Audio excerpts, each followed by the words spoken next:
అయిన యేసుక్రీస్తు నామములో అందరికీ శుభములు వందనములు. మరొకసారి అందరినీ ఈ రీతిగా కలుసుకోవడం చాలా ఆనందకరం. మరి ఈ యొక్క చిన్న వీడియో కేవలం ఒక చిన్న glimpse of church of history of Kalsapadu church యొక్క హిస్టరీని ఒక చిన్ని వీడియోలో మనము తెలుసుకుందాము. ఈ యొక్క చర్చి నిర్మాణము ఎలా జరిగిందని చెప్పేసి చాలామందికి మనకు ఐడియా ఉండొచ్చు. కానీ ఈ యొక్క చర్చి నిర్మాణంలో కొన్ని ప్రాముఖ్యమైనటువంటి విషయాలను మనం గమనిస్తే, ఈ యొక్క చర్చి నిర్మాణపు పొడుగును మనం లెంత్ను చూసినప్పుడు ఇది 110 అడుగులు ఉంటుంది. 110 అడుగులు. ఈ యొక్క 110 అడుగులు ఏంటి అన్నప్పుడు క్రీస్తు ప్రభుల వారి యొక్క వయస్సు 33.5 సంవత్సరాలను మనము మల్టిప్లై విత్ 3తో మల్టిప్లై చేసినప్పుడు ఈ యొక్క 110 అడుగులు రావడం మనం చూస్తున్నాం. ఈ యొక్క saint Peter's and saint Paul's church of Kalsapadu యొక్క నిర్మాణము, చర్చి యొక్క నిర్మాణము 110 అడుగులు. రెండవదిగా మన ఈ యొక్క చర్చి యొక్క విడ్త్ను మనం గమనించినప్పుడు 27 అడుగులు ఉంటుంది.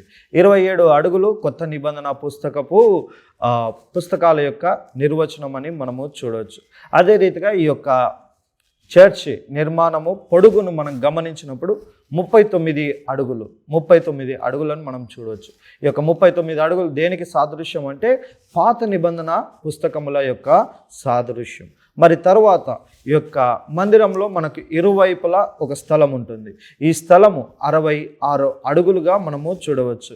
మరి ఈ యొక్క పాత నిబంధన నూతన నిబంధన పుస్తకాలు మనము కలిపినప్పుడు 66 పుస్తకాలు రావడం జరుగుతుంది.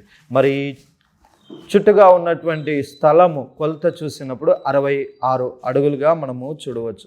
తర్వాత ఇరువైపులా మనకు 7 స్తంభాలు, మొత్తం 14 స్తంభాలను మనం చూడవచ్చు. ఈ యొక్క 14 స్తంభాలు పౌలు యొక్క 14 పత్రికలకు నిదర్శనంగా ఉన్నాయి. తర్వాత మనం చూసినప్పుడు మరి యొక్క 7 వుడెన్ బీమ్స్ అనేటివి మనము చూడవచ్చు.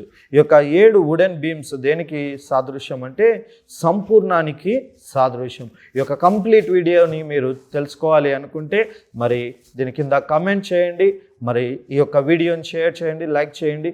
దీని యొక్క కంప్లీట్ వీడియో మన యూట్యూబ్లో మనం అప్లోడ్ చేయబోతున్నాం. అందరికీ వందనాలు.